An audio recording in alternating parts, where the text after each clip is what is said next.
청구인 주시문하십시오. 먼저 조서를 좀 확인하겠습니다.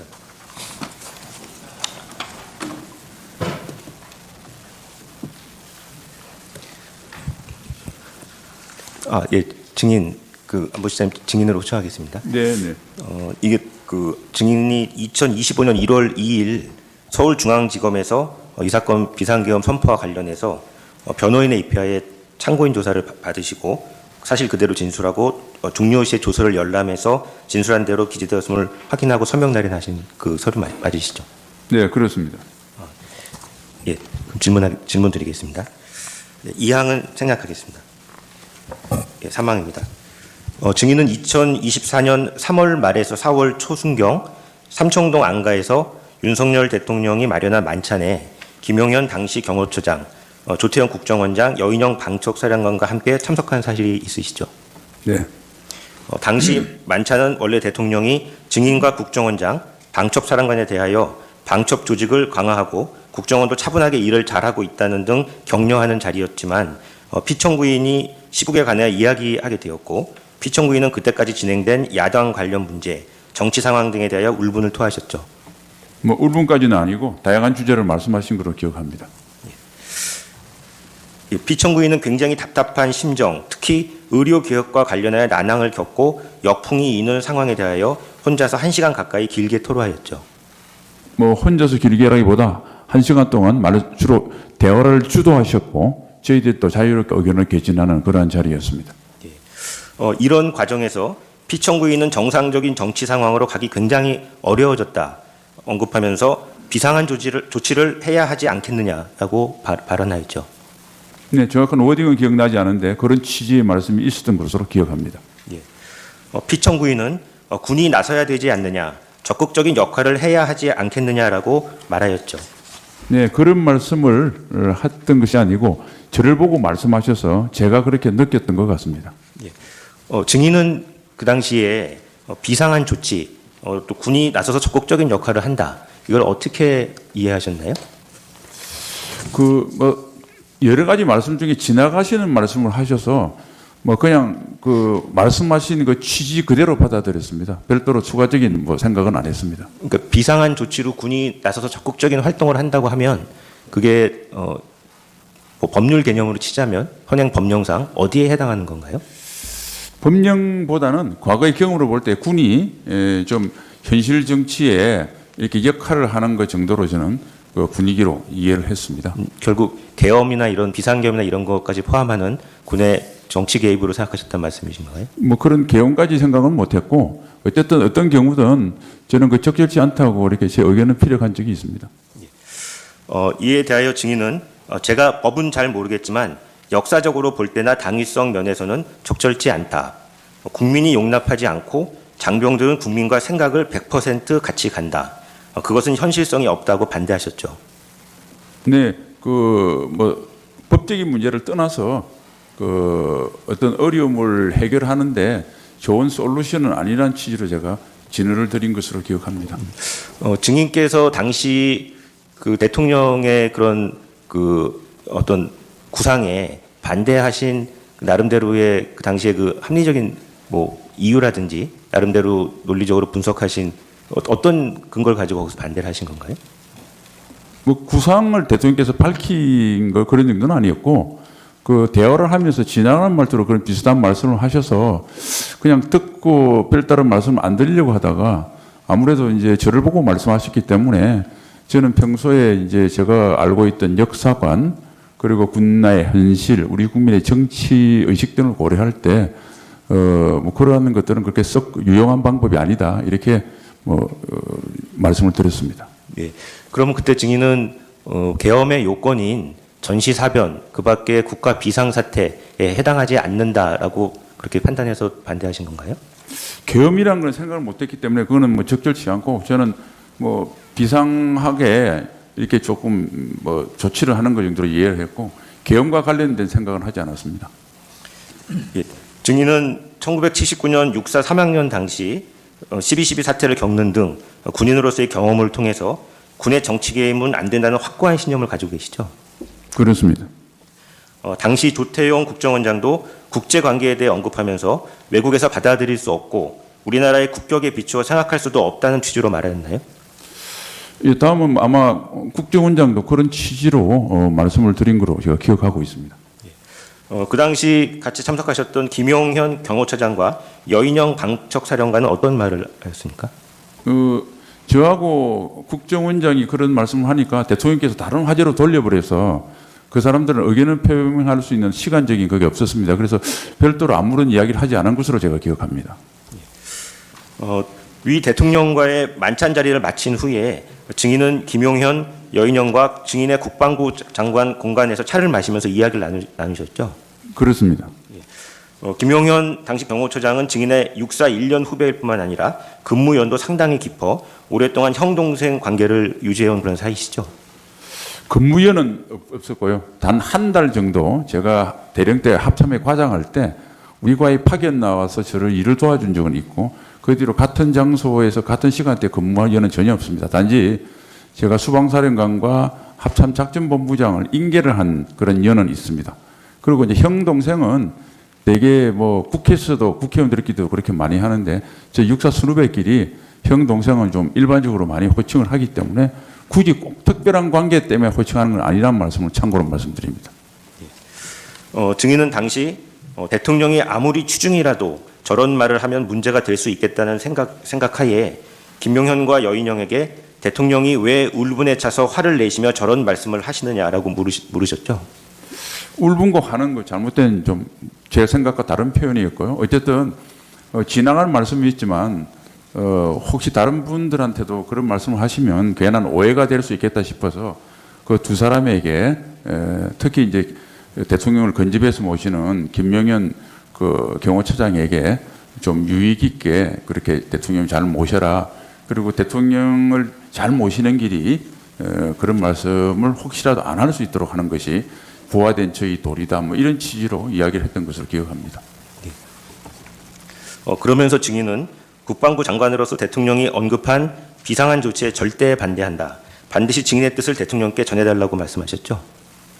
네, 뭐 그런 뜻을 제가 저를 계기로 해서 대통령께서 그날 우리가 사실은 술을 곁들인 식사 자리였는데 혹시 그걸 그렇게 깊게 생각 안 하실 수도 있어서 제 핑계를 대서 한번 경호처장에게 대통령께 그렇게 말씀을 좀 전해달라는 뜻으로 그런 표현을 썼습니다. 예.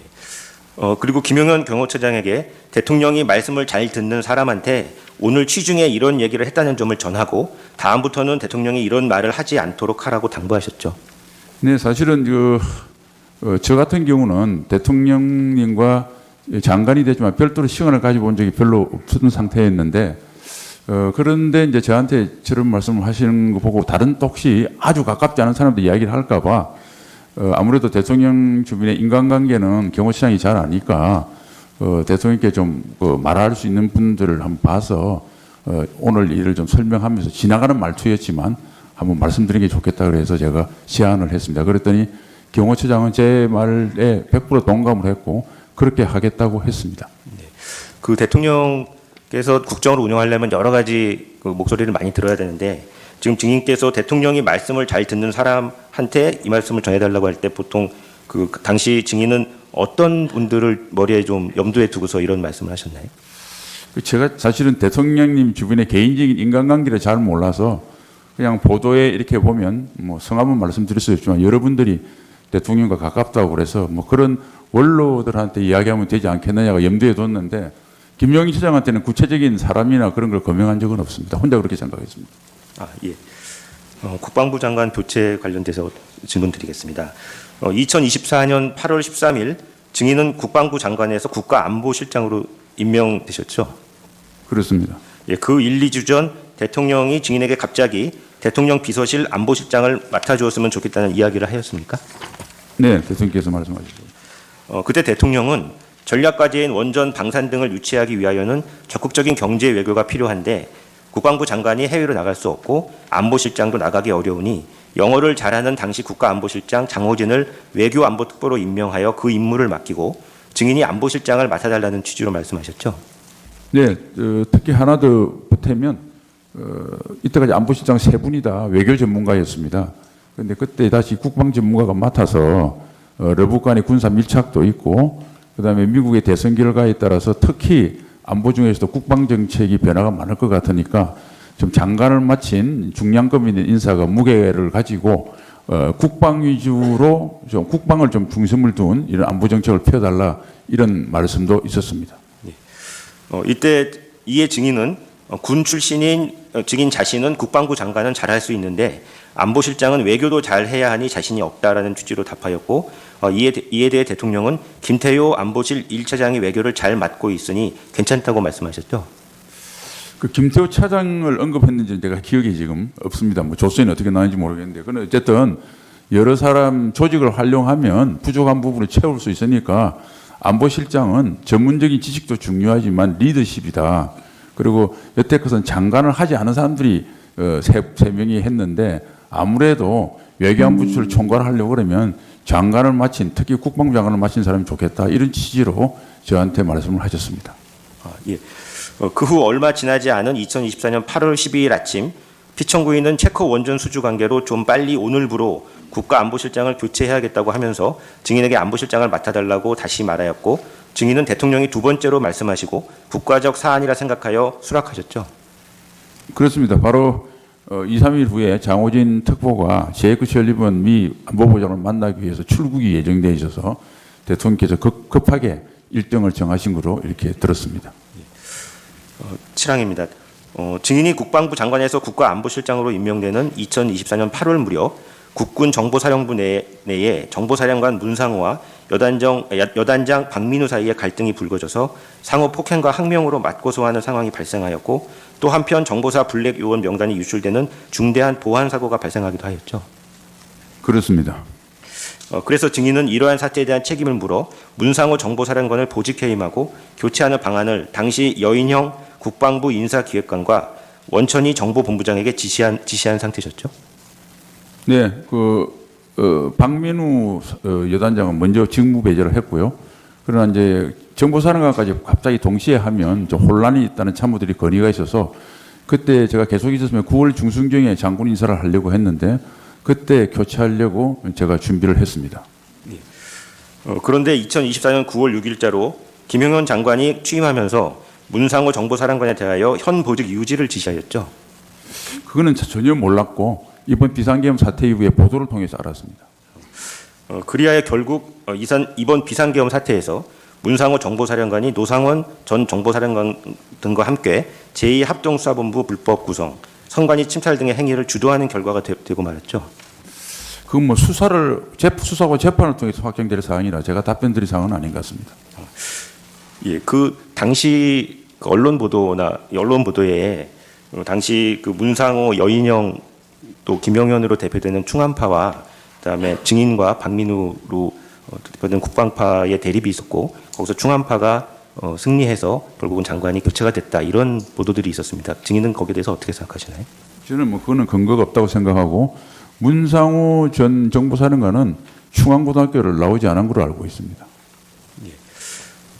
예, 증인이 2024년 9월경 국방부 장관에서 안보실장으로 교체된 것은 이처럼 증인이 대통령의 비상계엄 선포에 적극적으로 반대하고 김용현 등에 의하여 계획 중이던 비상계엄에서 중추적 역할을 담당할 문상호 정보사령관을 교체하려고 하는 등 비상계엄 계획에 증인이 중대한 장애가 되었기 때문이라고 생각이 드는데 어떻습니까?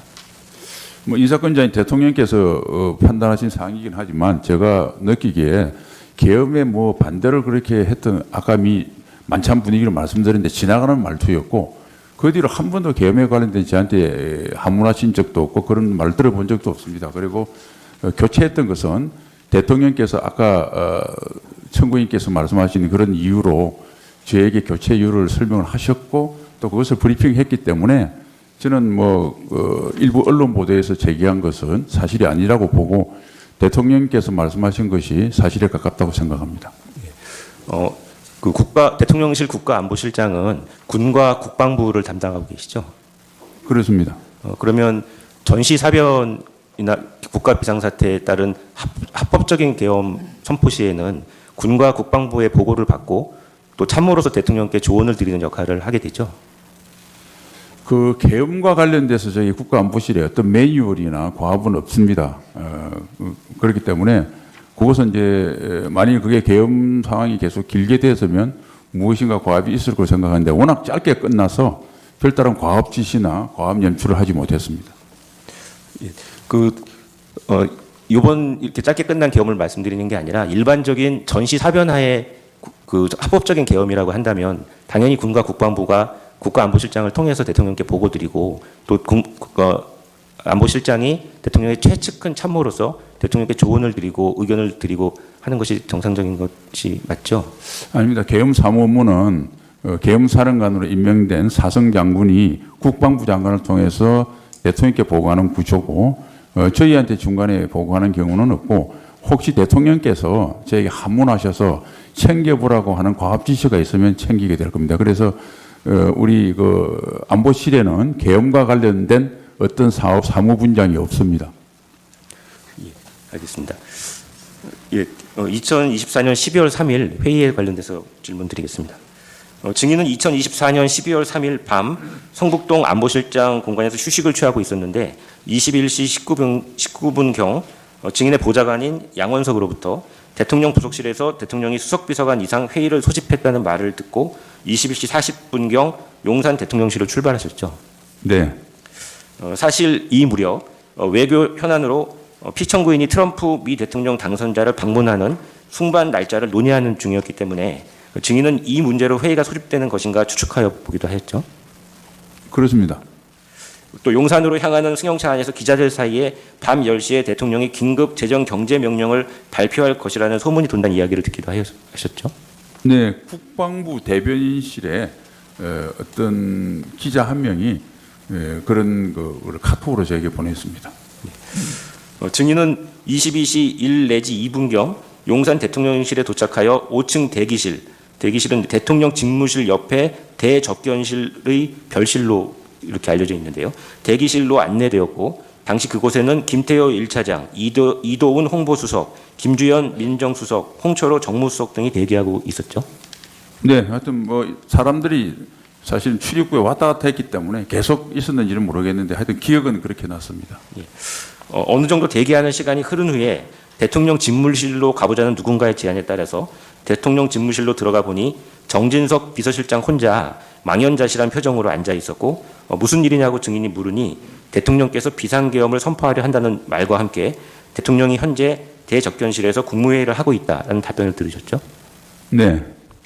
그때 갑자기 대통령이 대접견실에서 복도로 나왔다는 말이 어디선가 나와 증인은 비서실장 등과 함께 집무실에서 복도로 나와 비서실장은 대통령에게 대통령님 그것은 절대 안 됩니다 라고 하였고 증인도 무슨 비상계엄입니까 라고 말하셨죠. 그런 취지로 말씀했고 몇몇 수석들도 따라가면서 비슷한 취지로 말씀하신 것 같습니다. 증인이 그때 무슨 비상계엄입니까 라고 비상계엄 선포에 반대하신 이유는 무엇인가요? 그때는 무슨 논리를 생각할 때가 아니고 바로 직전에 1, 2분 전에 비서실장한테 들었기 때문에 일단은 뭐 비상계엄을 선포하는 것이 뭐 적절한 선택이 아니다 뭐 이런 생각을 본능적으로 했습니다. 증인은 그때 비상계엄의 요건인 전시 사변, 기타 국가 비상사태에 해당하지 않는다고 생각하셨습니까? 그렇게까지 뭐 조직적으로 생각할 여유가 없었고 그때는 굉장히 급박한 순간이라 일단은 뭐 지금 상황에서 비상계엄은 대통령님께서 선택할 수 있는 뭐 좋은 정치적 선택이 아니라는 생각만 본능적으로 했습니다. 이에 대해 대통령이 내가 책임진다, 내가 결심한 것이다, 이미 결심했다라고 말하면서 곧바로 엘리베이터를 타고 대국민 담화를 위해 내려갔죠. 네, 뭐 그런 취지 비슷하게 내려가셨는데 그때 당시는 대국민 담화를 하러 내려가신지 몰랐었고요. 대통령 내려가시고 난 뒤에 저하고 비실장이 국무회의가 열렸던 대접견실에 가서 총리님으로부터 뭐 자세한 그런 이야기를 들었습니다. 그 후 증인이 비서실장 등과 함께 국무회의가 열린 대접견실로 들어가니까 그곳에 한덕수 국무총리와 조태열 외교부 장관, 최상목 기재부 장관 등이 있었고 증인이 어떻게 된 거냐 물으니 다른 말은 안 하고 큰일 났다라고만 다들 말했다고 하는데 사실입니까? 네, 제가 물어봤는데 뭐 그분들도 경향이 없었는데 답은 안 하고 큰일 났다고 하고 뭐 기재부 장관하고 기억나는 것은 그 외교부 장관이 뭐 반대다 뭐 이런 이야기를 뭐 자기들끼리 하고 있던 걸로 기억하고 있습니다. 증인은 대접견실에 들어갔을 때는 아까 집무실에 들어갔을 때 탁자 위에 비상계엄 선포문 등 서류가 있는 것을 보셨습니까? 저는 그 어떤 서류도 본 기억이 없습니다. 예. 증인은 당시에 한 국무위원께에 방으로 안내해서 들어가면서 큰일 났다. 국방부 장관이 사고를 친 것 같다라고 말씀하신 사실이 있습니까? 아닙니다. 그 총리님이 그렇게 말씀하셨는데 그거는 이제 정정을 제가 해드렸는데 그거는 나중에 해제하러 한 12월 4일 02시 30분 정도경에 총리님이 들어오셨습니다. 그래서 이제 총리님께서 대통령님께 보고 들어가기 전에 총리님도 도대체 이게 어떻게 이루어진 사항을 전혀 모르니까 제가 그때까지 파악했던 이 진행 사항을 옆방에서 보고를 드렸습니다. 그래서 이제 합참의장이나 계엄사령관은 잘 모르고 있고 주로 국방부 장관이 지시하고 한 것 같다. 뭐 이런 취지로 상황 보고를 드렸던 내용입니다. 이것을 총리님께서 경찰에 진술할 때 국무회의 전에 그러니까 선포 위한 국무회의 전에 한 거로 좀 착각하셨는데 사실은 그렇게 돼서 제가 그 수사기관에 정정도 했고 뭐 그런 상황입니다. 예, 알겠습니다.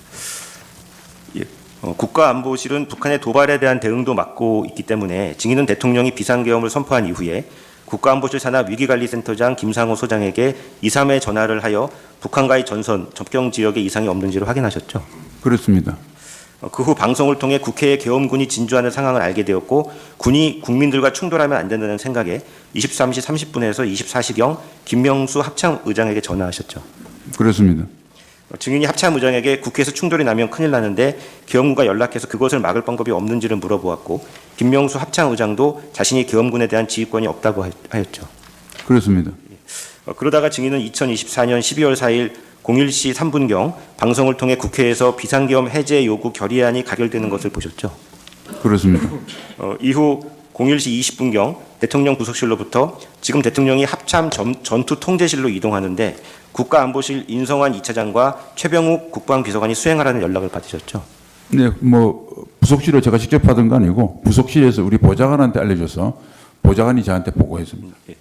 그런데 01시 31분경 인성환 2차장이 증인에게 전화를 걸어와서 대통령이 합참 결심지원실에 와 계시는데 여기 오래 있는 게 적절하지 않으므로 증인과 덩진석 비서실장이 함께 빨리 모시고 갔으면 좋겠다고 말하였죠. 네, 그런 전화를 했습니다. 전화를 받은 후 증인은 정진석 비서실장에게 빨리 계엄 해제를 해야 하는데 대통령이 합참 결심지원실에 오래 있는 것은 적절하지 않으니 함께 모시러 가자고 말하였죠. 네, 그때 대통령 같이 이제 한 15, 16분 지난 시점이라 모시고 가는 거로 비서실장하고 합의를 했습니다. 예. 증인과 비서실장이 01시 41분경 합참 결심지원실로 들어가니 대통령이 자리에 앉아 법령집을 보고 계셨죠. 법령기라 특정할 수는 없는데 큰 책자를 보고 계셨고 제가 기억에 그때 의안과 의안 이런 말씀을 하셔서 제가 국회의원 한 경험이 있어서 국회 관련 법령집을 보고 계시나 이런 생각은 했습니다. 그리고 한 가지 정정할 것은 01시 41분이 아니라 검찰은 합참에 CCTV를 확보하지 못했고 그것을 확보한 경찰 공조반에서 제가 조사를 받았는데 그때 경찰 수사관이 01시 46분에 비서실장하고 제가 합참 지하실에 도착을 해서 대통령을 모시고 01시 49분에 합참을 나왔다고 이렇게 이야기를 했습니다. 그래서 시간은 조금 그 경찰에서 수사관이 이야기한 시간이 맞는 것으로 생각합니다. 예. 증인은 대통령이 계엄 법령을 보면서 김용현 장관과 박안수 총장만 남고 다른 사람들은 나가달라고 한 사실을 알고 계신가요? 그거는 제가 모르는 사항입니다. 뭐 초기 사항으로 아마 인승환 처장이 저에게 그 사항을 보고를 한 것으로 기억합니다. 예. 증인이 도착할 당시에는 그곳에 대통령과 김용현 장관 그리고 박안수 계엄사령관 세 사람만 있었습니까? 네. 증인은 피청구인이 2024년 12월 4일 01시 20분경 합참으로 가서 김용현 장관, 박안수 총장, 인성환 안보실 2차장, 최병욱 국방비서관 등과 함께 이른바 결심지원실 회의를 할 당시 침통한 분위기 속에서 국회에 500명 정도가 투입되었다는 김용현 장관의 보고를 들은 피청구인이 국회 병력 투입수가 부족하다면서 1000명은 보냈어야 한다고 말한 사실을 들으셨습니까? 저는 그 사실에 없었기 때문에 일단 모르고요. 저는 한 바에 의하면 우리 그 2차장과 국방비서는 그런 사실을 없었다고 보고를 했고 그들이 국회 국조특위에서 정인 순서를 한 가운데 정인으로 신문을 받을 때도 그러한 이야기를 들은 적이 없다고 증언하는 것을 보았습니다. 증인은 처음에는 대통령이 비상계엄이 해제됨에 따라서 장성들을 격려하기 위해 합참으로 간 것으로 생각하였는데 대통령이 계엄 해제를 빨리 하는 것이 무엇보다도 급선무인데도 10여 분이 지나도 합참을 나가지 않고 그것에 머무르고 있어서 오해를 받을 수도 있다고 생각하였고 계엄 해제를 빨리 해야 불상사가 없을 것이라고 생각하였습니까? 네, 뭐 제가 그 계엄 상황을 잘 모르는 상태에서 TV를 보니까 시민들하고 또 뭐 국회 인원들하고 막 섞여 있는 것 같아서 빨리 계엄 해제를 하고 병력을 철수시켜야 혹시 뭐 이상한 우발 사태가 안 나도록 해서 관심이 거기에 있어서 대통령께 빨리 해제 건의를 해야 되겠다 생각을 했습니다. 계엄이 해제 요구안이 가결된 이후에 대통령이 그 합참 결심지원실에 상당 기간 머무르면서 육군 참모총장, 계엄사령관 그리고 국방부 장관 세 사람만 남아서 그 협의를 진행하는 과정에서 증인은 제2 계엄 등 또는 계엄 해제를 거부하는 그런 사태 등에 대해서 우려를 하셨습니까? 그건 전혀 우려를 안 했고 실제로 공안시 한 55분 정도경에 대통령을 모시고 우리 청사로 와서 집무실로 저하고 비서장이 바로 따라 들어갔습니다. 비서장께서 대통령이 빨리 해제하시죠. 그러니까 대통령이 그럽시다라고 바로 승인하셨기 때문에 그래봐야 합참에 있는 시간하고 1, 20분 사이인데 대통령이 제2계엄을 생각하고 있었던 건 아니라고 저 나름대로 확신합니다. 13항의 나항 묻겠습니다. 증인은 아까 말씀드린 대로 대통령이 집무실로 돌아온 다음에 김주현 민정수석이 계엄해제 절차에 관해 법적 검토를 보고하면서 지체 없이라는 문구를 강조하여 빨리 계엄해제를 해야 한다고 하는 것을 들으셨죠? 네. 그러니까 그때 대통령께 이제 계엄 해제와 관련돼서 의사소통은 저하고 비서실장이 했고 또 민정수석도 왔고 나중에 온 국무총리는 해제 건의보다는 해제를 위한 국무회의를 개의하겠다고 하니까 대통령이 승인하셨거든요. 그래서 대통령이 한 세 갈래를 보고를 받았는데 그때마다 바로 해제하자고 말씀하셨습니다. 14항 묻겠습니다. 증인은 대통령이 왜 이렇게 비현실적인 조치를 했을까라는 의문이 들고 또 국정 운영의 해법을 계엄과 군 투입으로 했다는 점에 대해서 이해하지 않고 동의하지 않으시죠? 예, 요거 제 주관적인 평가는 말씀드리지 않겠습니다. 지금 피청구인은 거대 야당의 폭주에 대하여 국민에게 경종을 울리기 위해서 계엄을 선포했다라는 그런 변론을 하고 있습니다. 증인이 생각할 땐 그 국민에게 경종을 울리기 위해서 비상계엄 선포하는 것이 가능하다고 생각하시나요? 뭐 그 당시에는 제가 상황을 잘 판단을 못했는데 그 뒤로 쭉 진행온 계엄이 그렇게 짧은 것들 그다음에 기타 여러 가지 대통령 말씀으로 볼 때 충분히 그럴 가능성이 높다고 저는 생각합니다. 이상 마치겠습니다. 네. 피청구인 그 주신문 사안 관련해서 몇 가지 여쭤보겠습니다.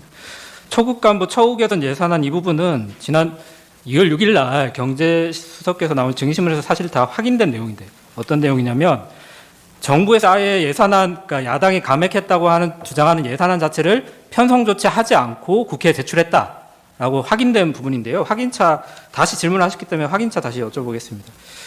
그 정부가 국회에 제출한 2025년 예산안에 초급 간부 처우 개선 예산안 중에 단기복무 장려수당 부사관 부분인데요. 이 부분이 전년 대비 131억 원 감액돼서 편성 제출됐고 간부훈련 급식비 총액이 전년 대비 9억 원 감액돼서 편성돼서 국회로 제출됐는데 알고 계신가요? 네, 그 예산 편성될 때 네네. 뒤늦게 돼서 그게 좀 빠졌는데 그래서 국방위 예산 소위 과정에서 그러니까 여야가 공히 그것을 반영해주기로 했는데 이제 그런 어쨌든 상황이었습니다. 제가 말씀드리는 건 국회가 예산을 삭감한 것이 아니라 정부가 제출할 때부터 편성 제출안에 빠져 있었다는 거죠. 오히려 감액돼서 예, 나갔다. 편성 빠져있던 것을 정액을 여야가 협의 중에 있었습니다. 알겠습니다. 그럼 피청구인이 2024년 12월 3일 비상계엄 선포하면서 담화문에서 야당이 군 초급 간부 봉급과 수당 인상, 당직 근무부 인상 등 군 간부 처우 개선비조차 제동을 걸었다. 이러한 예산 폭언은 한마디로 대한민국 국가재정을 농락하는 것이다. 라고 하면서 비상계엄을 선포하셨는데요.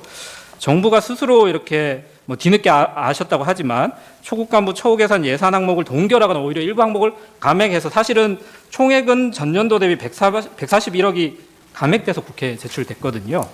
근데 어떻게 이런 피청구인 이런 담화문에 비춰보면 누군가 보고를 했을 것 같은데 증인이 피청구인한테 야당이 이런 초급 간부 처우 개선 예산을 국회 심의 과정에서 삭감하고 있다 이런 보고를 하신 건가요? 아니요, 국회 예산 심의 과정을 잘 아시는 분은 네. 제가 말씀드린 거 이해를 할 텐데 네네. 통상 그 정부에서 제출안 중에서 아니, 이 어떤 말씀이신지 조정을 해서 네. 예, 서로 조정해서 예산안 중에 깎는 부분이 있고 증액하는 부분이 있다는 취지시잖아요. 그 여야가 그거는 네, 거의 네. 합의를 해서 그러니까 제가 국방위를 여쭤보고 하고 싶은 있었습니다. 거는- 그래서 예. 그걸 기다리지 않고 일방적으로 한 것은 네. 사실상 그 깎았던 효과가 그대로 난다고 말씀드리겠습니다. 일단은 정부에서 예산안을 편성하지 않고 감액해서 제출한 건 인정하는데 국회에서 증액해 주지 않았기 때문에 이게 야당의 좀 예산 폭거다 이렇게 생각하신다는 취지신가요? 근데 사실상 정액에 국방위에서는 합의한 걸로 알고 있습니다. 네.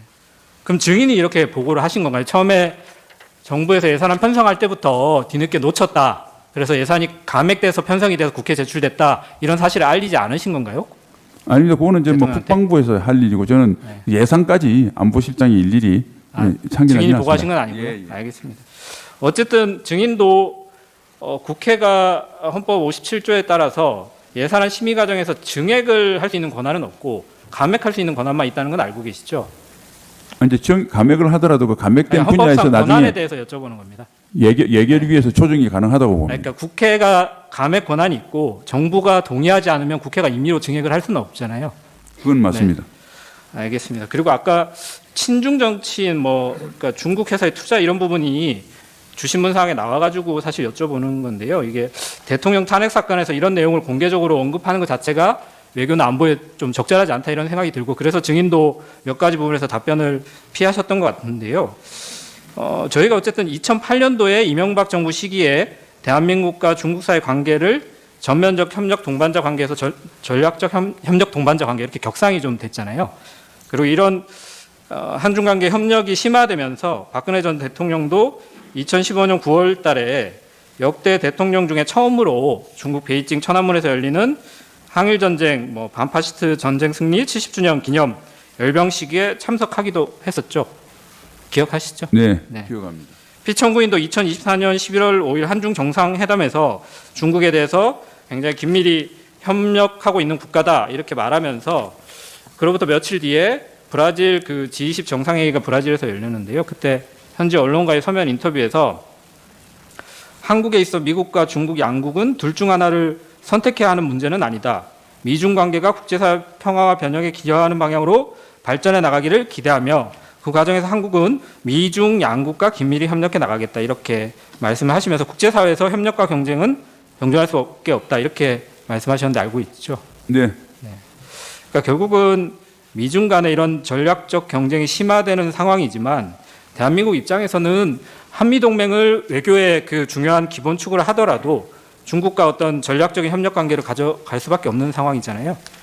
예, 뭐 대통령께서는 늘 그런 기조로 국정을 외교 정책을 운영하셨습니다. 단지 변호인이 질문한 것은 네. 하이브리드전 위협을 경각심을 가지는 측면에서 질문한 것으로 알고 있습니다. 여러 가지 질문을 하셨는데요. 그러니까 중국이 친중 정치인에게 정치 자금을 제공하는 문제라든가 이런 부분도 지적을 하셨길래 관련해서 하나를 여쭤보면 정치자금법에 이제 외국인이나 국내 법인단체가 정치자금 기부할 수 없다 이렇게 규정되어 있는 것도 아시죠? 알고 있습니다. 네, 중국이 대한민국 국회의원 등 정치인들에게 불법 정치자금을 제공해서 수사가 이루어지거나 한 사실도 있는 건 아니잖아요. 제가 뭐 그 부분에 알고 있지 못합니다. 그러니까 알고 있지 못하신 거죠, 안보실장으로서. 네. 네. 그 간첩죄 관련해서 좀 몇 가지 여쭤보려고 하는데요. 피청구인이 이제 비상계엄 선포 후에 12월 12일 담화문에서 현행 법률로는 외국인의 간첩 행위를 간첩죄로 처벌할 길이 없습니다. 이러한 상황을 막기 위해서 형법에 간첩죄 조항을 수정하려 했지만 거대 야당이 완강히 가로막고 있습니다. 그래서 이를 거대 야당의 반국가적 폐악, 야당을 반국가 세력 이렇게 지칭한 사실은 알고 계신가요? 네, 담화문 내용은 네, 알고 있습니다. 계시죠? 근데 형법 제98조의 간첩죄 적용 범위를 적국에서 외국 그리고 외국인 단체 등을 확대하는 개정 법률안을 여당뿐 아니라 야당 의원들도 발의한 사실 알고 계신가요? 네, 최초에 그렇게 발의한 걸로 알고 있습니다. 여러분이 좀 발의를 하셨는데요. 간첩죄 개정이 일단은 없더라도 현행 군사기밀보호법에서 군사기밀 탐지 수집 한자는 10년 이하의 징역, 누설은 1년 이상의 유기징역, 그리고 외국 또는 외국인을 위해서 이런 죄를 저지른 사람한테는 2분의 1까지 가중처벌하도록 규정되어 있는 건 아시죠? 네. 네. 산업기밀을 외국에 유출한 경우에도 산업기술의 유출 방지 및 보호에 관한 법률에 따라서 처벌이 가능한 것도 아시죠? 네. 다만 이제 간첩죄가 형량이 좀 낮다. 그리고 이런 부분 때문에 2024년 11월 13일 법사위 소위원회에서 여야가 간첩죄 관련 형법 개정안 15건을 각 발의했는데 그 발의된 법안들에 대해서 간첩죄 적용 범위를 외국으로 확대하는 거에는 이견이 없지만 국가기밀이나 군사기밀 개념 등 세부 내용이 좀 조정이 필요하다. 그래서 15개 법안을 하나의 법안으로 통합해서 대안으로 이렇게 만들자고 합의됐던 것도 혹시 아시나요? 뭐 법사위에서 그런 논의가 있었던 걸로 들었습니다. 예. 그래서 법사위 전체회의에서 공청회를 열어서 이렇게 이제 좀 15개 법안을 합쳐 나가자 이렇게 논의가 11월에 되고 있는 상황이었는데요. 비상계엄으로 좀 후속 절차가 진행되지 못한 것도 혹시 아시나요? 뭐 그 관계까지는 모르고 있는데 네. 어쨌든 네. 이러한 것들이 빨리 법적인 제도가 보완됐으면 네, 알겠습니다. 좋겠습니다. 그래서 그런 이제 어쨌든 빨리 하자는 말씀은 뭐 동의를 다들 하실 것 같은데 11월까지 법사위에서 여야 간에 합의가 돼서 이렇게 간첩죄를 공청회를 통해서 하나의 법안으로 합쳐서 개정하자라고 하는 부분이 합의가 된 상황이었는데 이런 국회 논의 경과를 봤을 때 형법상의 간첩죄 외국인의 간첩 행위를 포함시키는 개정을 뭐 거대 야당이 완강히 가로막고 있다. 이게 야당의 폭거다. 이렇게 보는 건 좀 사실이 아니라고 볼 수 있죠. 뭐 거기에 대해서는 제가 정확하게 알지 못하기 때문에 아니 뭐 평가하지 말씀드렸던 않겠습니다. 법사위 논의 과정에 대해서는 들어서 알고 계시다고 하니까 여쭤본 겁니다. 그러면 증인이 이런 국회 논의 경과를 피청구인한테 보고한 사실이 있으신가요? 네, 간첩죄 조항에 대해서 여야가 좀 합의가 돼 있는 상태다. 공청회를 그거는 열려고 뭐 한다. 구체적으로 보여드린 사항이 없습니다. 그러면 피청구인은 누구한테 이런 정보를 받아서 야당이 간첩죄 조항 개정을 반대하는 반국가 행위하고 있다. 이렇게 인식을 한 상태에서 담화를 하시고 비상계엄 선포도 하셨을까요? 누가 이런 내용을 보고하시나요? 그건 뭐 제 개인적인 주관적인 평가를 말씀드리지 않겠습니다. 아니요, 그런 게 아니고 누가 이런 내용을 여야 간에 진행되는 상황을 보고하시는지 여쭤보는 거예요. 대통령실에서. 보도 일반 보도도 좀 많이 됐고 네. 만일 그 법에 관련되기 때문에 했으면 법률 담당하는 뭐 민정수석이나 법률비서관 또는 네. 간첩죄에 해당되니까 국정원 뭐 이런 쪽에서 보고했지 않겠는가 뭐 생각을 합니다. 업무 소관상. 알겠습니다. 네, 제가 몇 가지 말씀드리겠습니다. 그러니까 국회에서 계엄 해제되고 난 뒤에 인성환 2차장 연락받고 그 결심 지원실에 있는 대통령 모시러 가셨다 그랬잖아요. 네. 예. 그때 인성환 2차장도 그런 생각을 한 것 같고 증인도 여기 오래 머무는 거는 오해의 소지도 있는 것 같다 이런 얘기로 말씀하셨어요. 어떤 오해의 소지가 있습니까? 그 시점에 대통령이 거기 있는 거에. 대통령께서 국회에서 한 공안시 1분인가 2분인가 했는데 네. 전화했을 시기가 한 공안시 31분이니까 네. 30분이 지났기 때문에 좀 빨리 오셔서 해야지 혹시 시간이 길어지면 그 대통령 뜻과 다른 이런 알겠습니다. 논란이 있을 수도 있겠다 이런 네. 네. 아까 거기서 대통령이 보고 있던 법령집 같은 게 뭐 개헌법이든 국회법이든 대통령이 법령집 보러 그 지휘통제실까지 내려가진 않았겠죠. 이런 법령집은 대통령 집무실에도 당연히 있을 거 아닙니까? 뭐 그런 개인적인 제가 그 평가는 하지 않겠습니다. 네, 알겠습니다. 증인 뭐 국방부 장관일 때는 물론이고 안보실장으로 자리 옮기고 나서도 국무회의 자주 참석하셨죠.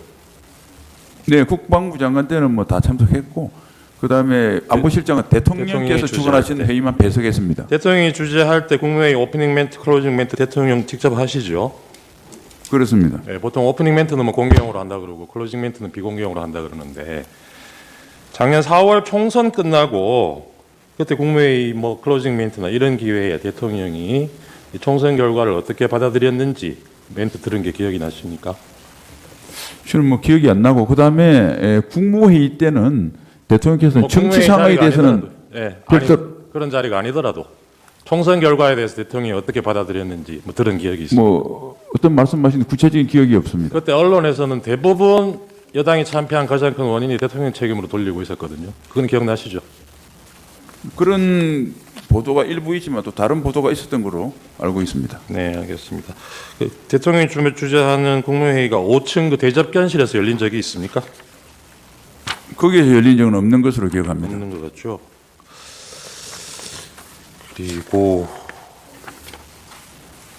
아까 저 피청구인 신문 중에 초급 간부들 군 이탈 숫자가 점점 늘어나고 있다 뭐 이런 얘기에 관련하셨는데 이게 공교롭게도 오늘 아침에도 제가 본 기사 중에 최근 계엄 사태 이후에 초급 간부들 부사관들이 뭐 수십 명 전역 신청을 했다고 그래요.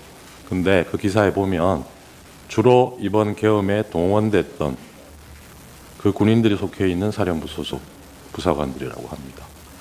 이 초급 간부들이 떠나는 이유가 여러 가지가 있겠지만 저는 처우 개선도 처우 개선이지만 이 사람들 이 나라와 국민을 지킨다는 자긍심, 사기 이런 부분도 굉장히 큰 요인이 된다고 생각하거든요. 동의하십니까? 네, 사기 뭐 자긍심 당연히 되고 네, 단지 그런데 계엄과의 인과관계에 대해서는 저희가 제가 파악한 바 없습니다. 이 심판정에서 국민들과 함께 본 상관들 중에는 군통수권자를 포함해서 두 부류의 상관들이 있었어요. 한 부류는 자기도 상부에서 받아서 지시를 전달했지만 이 부하들이 다치게 하고 싶지 않아서 진실을 밝히려는 분이 있었고, 또 다른 분들은 자기가 지금 받게 될 형사재판 때문에 발언을 못하겠다고 한 사람들도 있었습니다.